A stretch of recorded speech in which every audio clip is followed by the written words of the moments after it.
नमो भगवते वासुदेवाय नमः। आज को जो प्रसंग है एक माने प्रहलाद ने 14 यातना दीपी को वर्णन है।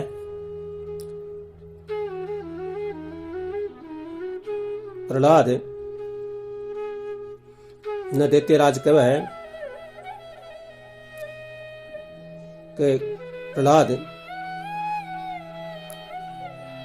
विष्णु है जो आपनु शत्रु है, ई वास्ते तो बिन छोड़ दे, बिको नाम लेनु बंद कर दे। तन कुण सिखाया है? प्रहलाद कहे पिताजी कोई किसी को कुछ भी नहीं सिखाता है, यह तो सब भाग्य की बातें। इतना सुनते ही दैत्यराज ने प्रहलाद को गोदी से फेंक दिया। इस बाप ने त्यागा भला वह बाप कैसे त्याग दे, हे बाप तू अपना हमें प्रहलाद से अनुराग दे। यानी संसार को बाप, पापमय बाप हिरण्याकश्यप आपकी गोदी से प्रहलाद ने फेंक दियो तो बिक सारो कुण करियो विष्णु को। विष्णु भगवान है जो बिको पिताजी बन करके जति रक्षा करनी चाहिए बत्ती रक्षा करिए। हिरण्याकश्यप ने पुत्र स्नेह से फिर प्रहलाद से कहा, बेटा देख विष्णु तेरे चाचा को मारने वाला है, अतः तू उसके पक्ष में मत जा, जो इच्छा हो वही मेरे से मांग ले, तुझे मिलेगी। प्रहलाद ने कहा, पिताजी इस संसार में कोई किसी का नहीं है, केवल एक ईश्वर है। विषय वासना युक्त कर्म का फल जो चाहे प्राणी नहीं जान सकता, वह प्रभु को मोहित है अज्ञानी। इसलिए कर्म निष्काम करो, प्रभु सेवा 8 याम करो, वह सब पापों का नाश कर ले, उनको सतबार प्रणाम करो। यह सुनते दैत्यराज ने प्रहलाद को अनेक तरह की यातनाएं देना आरंभ कर दी। अरे असुरो, इस दुष्ट को मेरे सामने से हटाकर जैसे ही हो इसका वध कर दो, कारण यह असुर कुल में कुल कलंक पैदा हो चुका है। ऐसे पुत्र का होना न होना ही श्रेय कर है। इतना कहकर दैत्यराज तो महलों में चला गया, गुरुपुत्र अपने स्थान पर चले गए। इसके बाद दैत्यराज की आज्ञा अनुसार भगत प्रहलाद को जो जो यातनाएं दी गई उसका वर्णन। पहली यातना है जो कि अस्त्र शस्त्र से प्रहलाद के ऊपर दी गई, यानी दैत्य का प्रहलाद को वध करवा के लिए वधशाला के मान ले गया और अस्त्र शस्त्रों की बरसात करी, किंतु उनके सभी प्रयत्न निष्फल हो गए। कारण भगवान ने भगत की रक्षा करने के लिए अपने चक्र को पहले ही भेज दिया। चक्र ने भगत को अपने घेरे में ले लिया तथा उनके अस्त्रों को विफल कर दिया। दैत्य निराश होकर दैत्यराज से सारी कह दी। दूसरा आक्रमण मद हाथियों को द्वारा हुआ। जब प्रहलाद को मदिरापान से उन्मत्त हाथियों के सामने डाल दिया तो हाथियों ने प्रहलाद का प्रहार किया, फलस्वरूप उनके दांत टूट गए। यह देखकर प्रहलाद ने नम्रता से उत्तर देते हुए कहा, हे पिताजी, हाथियों के तो दांत टूट गए हैं, उसमें मेरा बल नहीं भगवान का बल है। तीसरा आक्रमण पहाड़ के ऊपर से समुद्र में फेंकबा को करियो।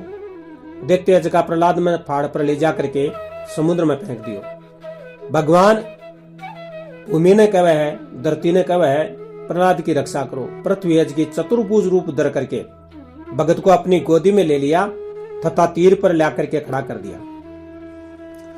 प्रहलाद भगवान का गुणगान करने लगा। यह देखकर दैत्य चकित रह गए। चौथा आक्रमण चट्टाना के नीचे दब्बा को है। दैत्य भगत प्रहलाद पर बड़ी बड़ी चट्टाने डालने लगे। तब चट्टाने टूट टूट कर गुलाब के फूल हो गई। यह देखकर असुरों ने कहा, यह तो कोई जादूगर है, हमारा जोर इस पर नहीं चलेगा। देखो पत्थर भी फूल हो गए। जहां को राखे साइया मार सके ना कोई, बाल न बांका कर सके चाहे जग बेरी हो। जकाना भगवान राखे है, बिको संसार में कोई भी व्यक्ति बाड़ी मां को नहीं कर सके, बिन कोई भी को नहीं मार सके। पांचों आक्रमण है वायु चक्र से हो। वायु चक्र को मतलब बगुड़ियो, भगत के शरीर ने छुयो और छुता शांत को। छठो आक्रमण तेल का कड़ाया संयो। तेल ने खूब गर्म करके प्रहलाद ने भी कमान डाल दियो। तेल अपना आप ठंडो गो।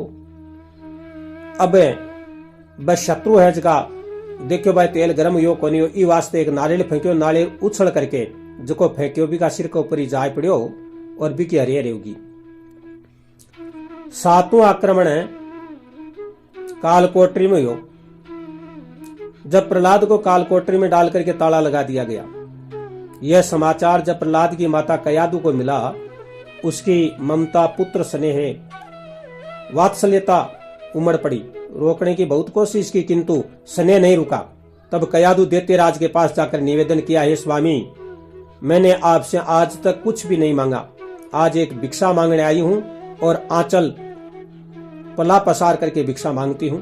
आशा है आप मेरी इच्छा पूर्ण करने की कृपा करेंगे।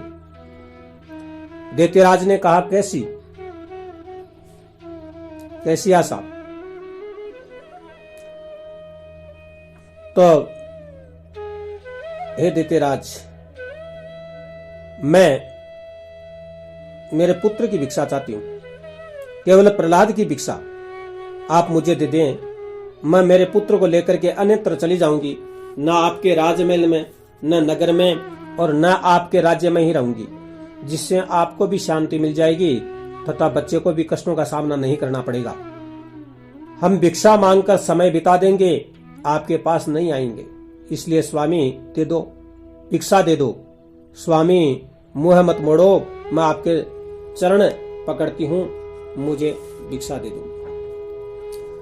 दैत्यराज वहां से उठ करके दूर जाकर के खड़ा हो गया। तब कयादु वहां जाकर फिर प्रार्थना करने लगी। दैत्यराज ने क्या दिया? भिक्षा के स्थान पर पीठ पर चरण का प्रहार। लो, मिल गई भिक्षा। सती के लात मारकर एक तरफ फेंक दी। कयादु चरण प्रहार खाकर के एक तरफ जाकर के बैठ गई। किंतु सती के अपमान से कैलाश पर्वत पर माता सती का आसन हिलने लगा। तब दासी विद्या ने कहा, माता ये क्या बात है? क्या भूकंप हो रहा है? कैलाश कैसे कांप रहा है, यानी हिल रहा है? सती ने कहा, यह दैत्यराज हिरण्यकश्यपु की कृपा है। वह भगवान शंकर का दास है। उसने सती कयादु का अपमान किया है, पीठ पर लात मारी है। यह देखो, वही लात मेरी पीठ पर लगी है। विजया ने जाकर भगवान शंकर से निवेदन किया। शंकर ने आकर सती से पूछा। सती ने कहा, प्रभु, सती का अपमान मेरा ही अपमान है, कारण संसार की सती मेरा ही अंश है। तब शिवजी ने कहा, दैत्यराज की मृत्यु पास में ही है, विनाश काले विपरीत बुद्धि होती है, अतः अब वह दुष्ट इसका फल अपने आप ही भोग लेगा। अब इसके आगे का वृतांत सुनो। प्रहलाद की माता राजमहल से निकलकर प्रहलाद से मिलने कालकोटरी में चली गई। चारों तरफ घना अंधेरा फैला हुआ है, हाथ को हाथ नहीं सूझ रहा है। नगर के सभी जीव, पशु पक्षी, नर नारी निद्रा देवी की शरण में है, गोद में सो रहे हैं। कयादु भी जगह जगह ठोकरें खाती, लड़खड़ाती, गिरती पड़ती, यह प्रकारेण कालकोटरी के पास पहुंची। पहरेदार ने कहा, कौन है? माता ने कहा, एक अभागिनी मां। संतरी ने आवाज पहचान करके कहा, माताजी, राजा आज्ञा है कि कोई भी प्रहलाद के पास यहाँ आवे, उसे प्राण दंड की सजा है, यानी मृत्यु, अतः आप वापिस लौट जाए। कयादु ने कहा, मुझे मृत्यु स्वीकार है। भैया, एक बार तो इस अभागिनी माँ को पुत्र मुख देख लेने दो।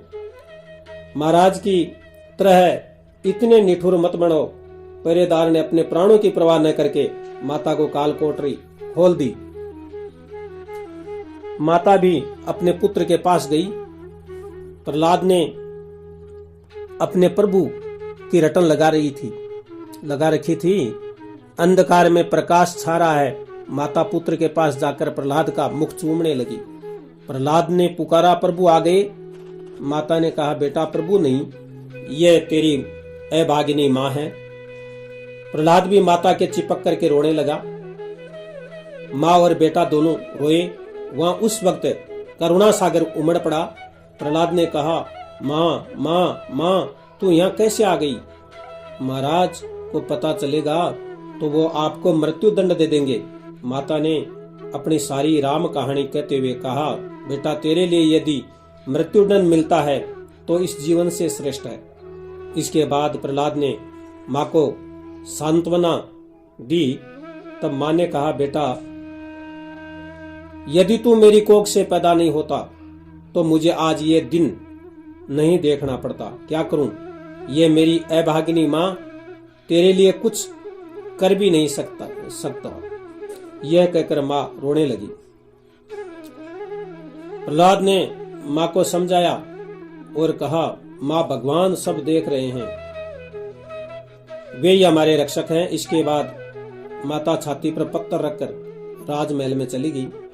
प्रहलाद ने कहा, देखा माता का हृदय, माँ माई होती है। कुपुत्रो जायत क्वचित भी कुमाता न भवती ही। माता की प्रिय व्यथा का वर्णन नहीं किया जा सकता। घायल की गति घायल जान सकता है। माता भगवान से कहती है, हे नाथ तेरी गोद में सुत फेंक है मैंने दिया, ये जानता कुछ ही नहीं तब पूजनादिक की क्रिया। यानी मैं मेरा पुत्र ने हे भगवान तेरी गोदी में फेंक दिया है और तेरे पूजा विधान जो भी है बिन जाने को नहीं। हे भगवान एक ही रक्षा कर बड़ो, तू ही है। 8वां आक्रमण कारागार में जहर का लड्डुआ को यो दासी विष युक्त लड्डू लेकर के गई और प्रहलाद से बोली, हे राजकुमार लो, ये स्वादिष्ट मोदक महाराज ने तुम्हारे लिए भेजे हैं, भोजन कर लो। प्रहलाद सब कुछ समझते हुए भी राज आज्ञा व पित्र आज्ञा शिरोधार्य करके लाडू खाने लगा। इतने में दूसरा प्रहलाद आकर सारे लड्डू खा गया। प्रहलाद ने दासी से कहा, कल और लाना।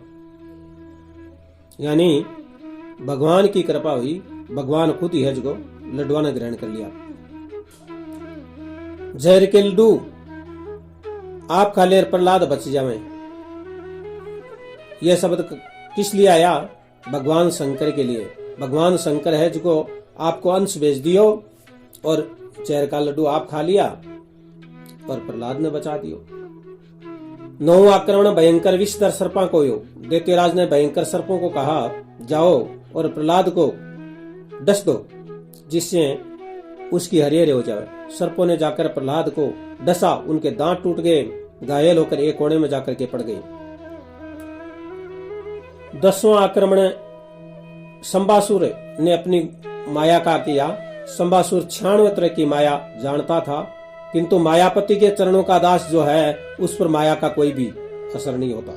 अतः संबासुर भी निराश हो गया। तब प्रहलाद ने कहा, विष्णु मिना देतो गणपति नास्ति ही। जका को विष्णु रक्षक है बिका दैत्य गण के नाश कर सके। 11वां आक्रमण है चट्टान को यो। भारी चट्टान है, बांक उपरांत प्रहलाद ने स्वर्ण करके भारी चट्टाना ऊपर फेंकना शुरू कर दी, रख दी। भगवान की कृपा से बंधन टूटकर प्रहलाद को किनारा पर आ गया तथा भगवान का कीर्तन करने लगा।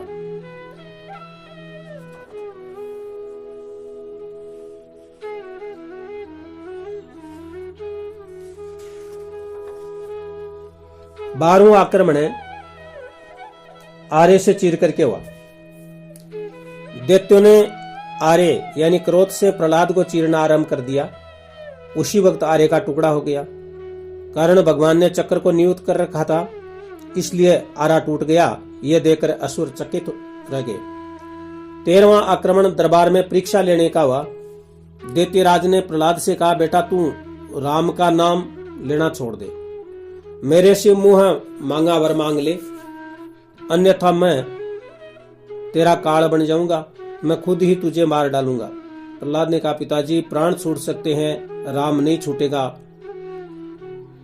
क्यों? राम सब में व्याप्त है और जो सत्य है वो राम ही है। अब 14वां आक्रमण अंतिम आक्रमण होलिका का हुआ।